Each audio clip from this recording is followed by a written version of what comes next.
What's up there and welcome to a brand new video on 414 Anime. With the drama of the first episode of Goblin Slayer quietly on the back burner now, it did get me thinking about all the scenes we have had in anime that were actually quite shocking or left us thinking wow or oh my god, did that just happen? Some of these scenes are either dark or just damn right epic, in my opinion of course, so this is just a heads up if you will. Of course this video is going to contain spoilers as well, so I'll announce the anime first so you can skip ahead if you don't want to be slapped aggressively in the face with a series changing spoiler. So here is my list of 5 anime scenes that left us completely shocked. Okay, so let's kick things off with that scene from Goblin Slayer, and I will refer to it as that scene, simply because I know the topic of this scene is still quite sore to some anime fans out there. Anyway, in episode 1 we meet a young priestess adventurer, eager to start her journey. She walks up to the counter to get her first ever quest, and is greeted by the beautiful guild girl, who gives the young adventurer and us, the viewers, an overview of quests and the ranks in which these adventurers are ranked. Of course, being a rookie, she is ranked Porcelain, which is rank 10 of 10. Because of this, she is advised to take low-level quests or team up with a party of higher-ranked veteran adventurers for the harder quests. Enter now the party of rookies looking for an extra member to raid a goblin cave, with the ever so infamous line, with the 4 of us, we shouldn't have any trouble dealing with goblins. Yeah. To which the guild girl is left with that face of concern. Long story short, the events that follow, and in the easiest way possible, do not go very well. Like, at all. These rookies are rookies for a reason, and these goblins, absolute savagery. I mean, the way these scenes are animated and performed by the voice actors is something for me that really hits you at how intense this situation has become. I remember just sitting there gobsmacked at how insane this level of storytelling is here. I mean, I genuinely felt that feeling of being terrified and was on the edge of my seat, just urging for this young party, or what was left of it, to make it out of this situation alive. And I know many people kicked off about being offended by the events that take place here, and I am someone that is against things like rape. But in terms of this episode, I feel I reacted the way this scene probably intended you to react. And my personal opinion is that this series really tackled the feeling of how fucked this young group of adventurers were in this situation, and really sets the scene for the rest of what Goblin Slayer has to offer. Next up is Full Metal Alchemist and Brotherhood, as this scene takes place in both adaptations.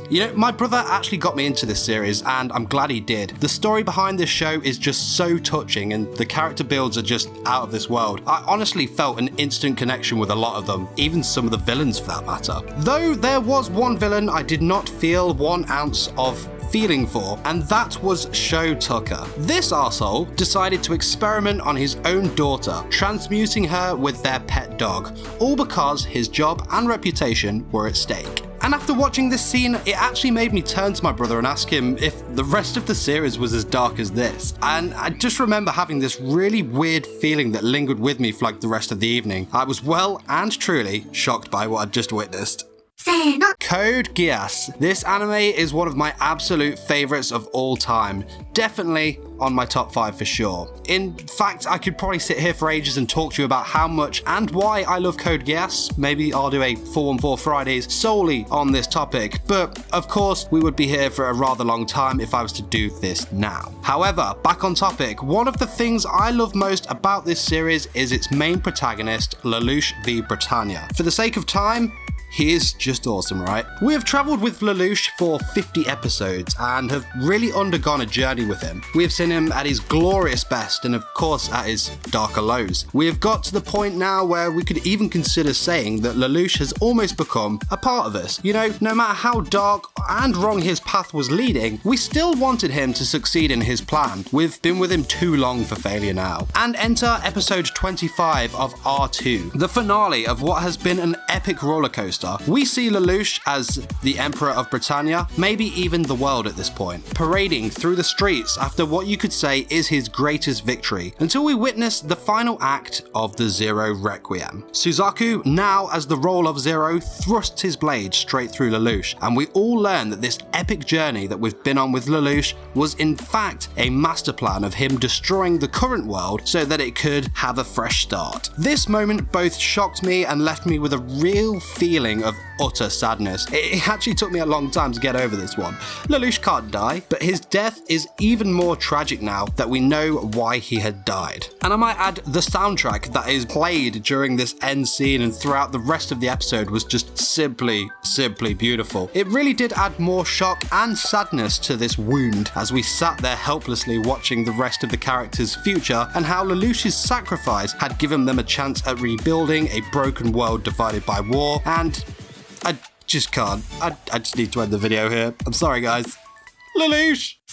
Just kidding, I've manned up, and now we're on to our next entry, which comes from the gruesome yet super awesome at the same time series, Deadman Wonderland. I was recommended Deadman Wonderland by quite a few people, and I was eager to check it out. And let me tell you, I was not expecting to be left shocked after only 4 minutes and 30 seconds. The first episode starts in a classroom, everything is bright and sunny. We're introduced to our protagonist Gonta and his classmates Mimi and Yamakatsu, who at this point we also think are main characters in the series. For the next 2 minutes, these three are interacting in a really misleading way, chatting about a school field trip until a weird male monster-like guy at this point descends from the sky and sends this explosion through the entire classroom. Gonta then awakes and everything has gone from this bright and sunny environment to a dark, murky, and oh yeah, there's blood and body parts everywhere. Gonta eventually sees his friend Mimi,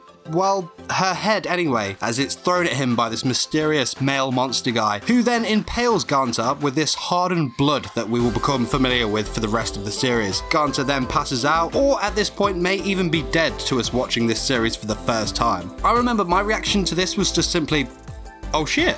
I was completely and utterly not expecting that. This scene here really only gives us a little taste of what the series is going to be like, but does that thing I love, which is to completely shock you from the very beginning. And what Deadman Wonderland really did well here was set you up to this cute little friendship that these three had. Your guard is really down here as you feel relaxed. You're just taking in these early introductions to the characters you'll be spending the next 12 episodes with, and then, oh no. Everything we have just got to know has been completely ripped a new one right in front of our faces. Tragic and shocking. Our final entry comes from Steins Gate. Steins Gate for me is a series that is just so completely genius. Though it does have a slow start, it does quickly turn into a series you keep hitting next episode on until it's 3 AM and you realise you've just ruined yourself for work the next day. This is based on a true story. Totally not me. Though. Yep, okay, yeah, it was me. That shift was far from fun, but, you know, so worth it. And I did, in fact, repeat this process for the next couple of nights. Like I said, worth it. But anyway, Steins Gate does a great job at shocking you and keeping your eyes fixed to every detail that is unraveling in front of you. But this really didn't start until episode 12 with the big moment, which was Mayuri's death.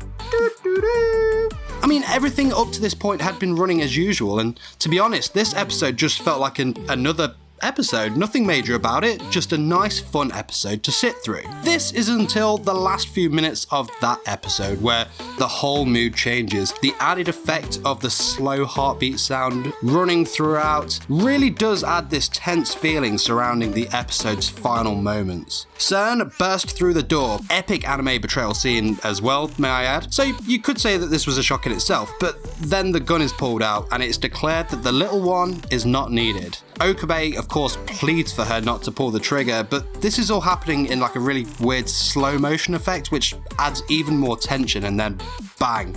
Everything goes silent, Mayuri hits the floor, her pocket watch smashes, blood runs down her face, and then Okabe's reaction to this was just so perfect for the scene. I sat there with my eyes like wide open in disbelief as he screams, "What the hell is this?" As it then runs into Steins Gate's chilling and spooky outro. And of course, following this, everything in Steins Gate changes from this very moment. And the best thing about it is that you never saw that moment happening. So there were 5 anime scenes that left us completely shocked. If there are any anime scenes that left you shocked, of course let me know in the comment section below. Don't forget to smash the like button as it really does help the channel out, and if you enjoyed the video, subscribe for more anime content. Till next time my fellow weebs, peace!